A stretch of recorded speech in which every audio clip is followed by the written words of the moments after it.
प्यारे भाई और बहनों, मेरा नमस्कार स्वीकारो। देखिए, आज हम आपके लिए बताएंगे कि पिछले जन्म में आपकी मृत्यु कैसे हुई थी ज्योतिष के माध्यम से। तो देखिए, यदि आपकी कुंडली में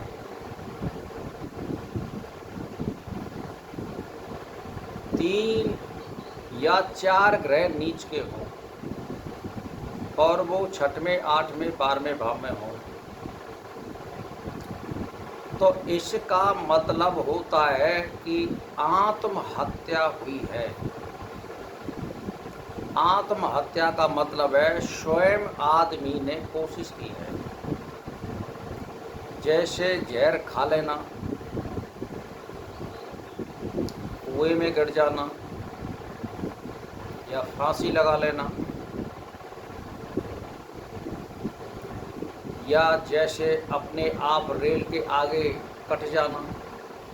ये इस तरह की घटनाओं में आती है यदि आपके कुंडली में 3 या 4 ग्रह नीच के हों और वो भी 6वें, 8वें, 12वें भाव में, एक इधर उधर कहीं भी हो, या तीसरे में हो सकता है या दूसरे में हो सकता है, इस तरह से। तो कहने का मतलब ये आपकी हत्या हुई है और दूसरों लोगों के द्वारा हुई है।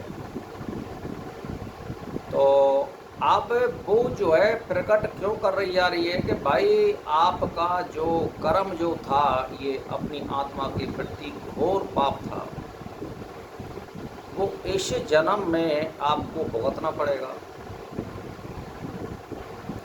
क्योंकि आत्मा का हनन किया था। जो बॉडी वहाँ कर्म करना चाहती थी, जिस कार्य के लिए वो आया था, वो आपने बाधित कर दिया और वो कर्म करने नहीं दिया।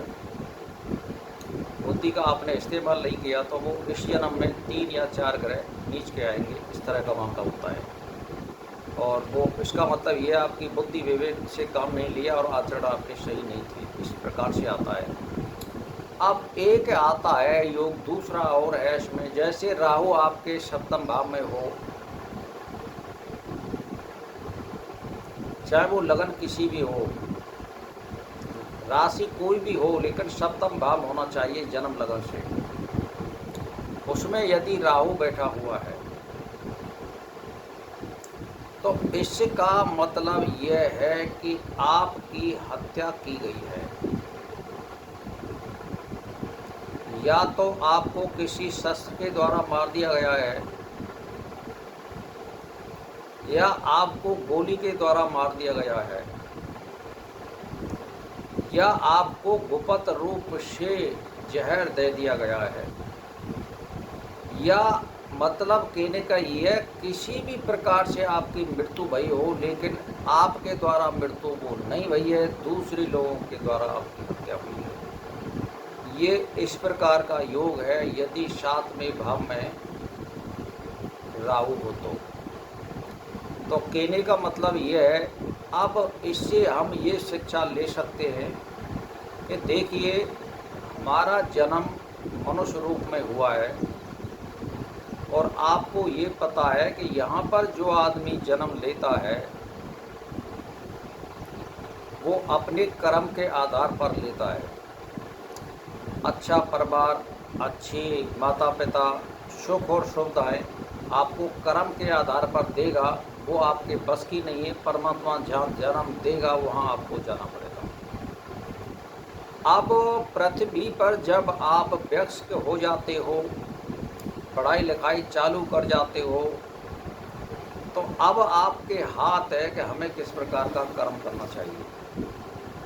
तो मनुष्य का फर्ज है कि हमेशा कोई गलत कार्य ना करे, किसी दूसरों को दुख ना दे, मन और कर्म और वचन से अपनी आत्मा को कभी ना कोसे।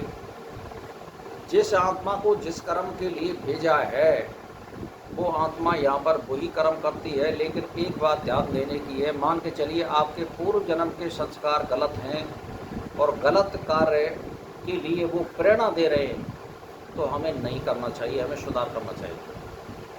मनुष्य जन्म का यही मतलब है।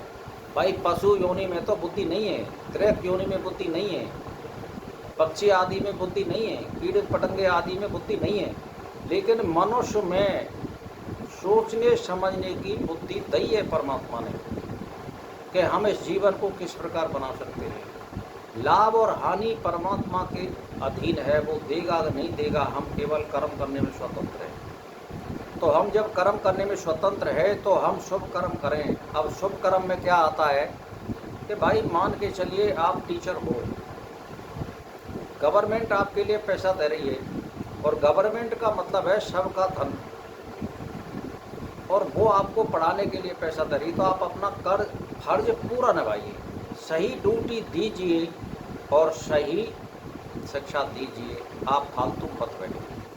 मान के चलिए कोई डॉक्टर है और वो सरकारी डॉक्टर है, तो भाई आप अपना फर्ज ये बनाइए, सही दवाई लिखिए, सही मरीज का चेकअप करिए, आनाकानी या लापरवाही मत करिए। और यदि आप घर पर कोई मरीज आपके लिए जाता है तो मानव के नाते आप अपनी फीस ले सकते हो, लेकिन उसको देख तो सकते हो, उसकी धुतकारिए मत, और उतनी ज़्यादा फीस भी मत लगाइए कि कोई आम आदमी नहीं दे सकता है। कोई पैसे को धन को संग नहीं ले जाता है। तो कहने का मतलब ये, इस प्रकार के भी तो कर्म होते हैं। ये मैं नहीं कह रहा हूँ कि परमात्मा में समाधि लगा करके बैठ जाइए, कुछ कर्म मत करिए, कर्म में ही धर्म छिपा हुआ है। मान के चलिए आप इंजीनियर हैं और आपके अधीन कोई पुल बन रहा है और ठेकेदार बना रहा है, तो आपका फर्ज है उसको देखिए वो किस तरह का मटेरियल लगा रहा है, पैसे को बर्बाद तो नहीं कर रहा है। आपके लिए वो चौक दे देगा तो आप भी कुछ नहीं करोगे, आप उसको पास कर दोगे। तो ये भी एक धर्म है कि हम सही काम करें, कर्म में ही धर्म छिपा हुआ है। यदि इस प्रकार से सभी काम सही करें तो आदेशी दुर्घटनाएं और पाप तो वैसे ही खत्म हो जाते हैं। अब जैसे मान के चलिए ये जो दुर्घटना हुई है अहमदाबाद में, इसमें 50% रोल सरकार का है कि वो जो विमान था सन 2011 का ख़रीदा हुआ है, 13-14 साल उसको हो गई है, तो वो रिजेक्ट क्यों नहीं किया था भाई? जब आप मोटरसाइकिल को आप 10 साल से ज़्यादा नहीं चलने दे रहे, तो उस बोइंग विमान जैसे इतने बड़े जो 2.5 से 3 मनुष्यों को ले जाता है, उसको क्यों अलाउ कर रहे भाई? वहाँ तो बहुत बड़ी हानि की संभावना होती है ना। तो इसीलिए ये पाप बन जाता है हमारा इस प्रकार का कर्म। तो अब देख लीजिए, सोच लीजिए भाई और बहनों, हमें इस पृथ्वी पर क्या करना है और क्या नहीं करना है। इसी में धर्म छिपा हुआ है। जो समाधि लगाते हैं, जो दिनों रात भजन में लगे रहते हैं, वो विशेष आत्मा होती है, विशेष कर्म उनके होते हैं और उनका विशेष ही जन्म होता है, वो एक अलग चीज़ है।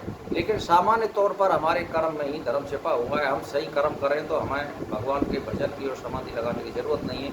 जो समाधि लगाते हैं, दिनों रात परमात्मा के में लीन रहते हैं, वो ऋषि मुनि होते हैं, वो विशेष आत्माएँ होती है, वो कुछ करने के लिए आते हैं। तो भाई और बहनों, मेरा इसी के साथ नमस्कार।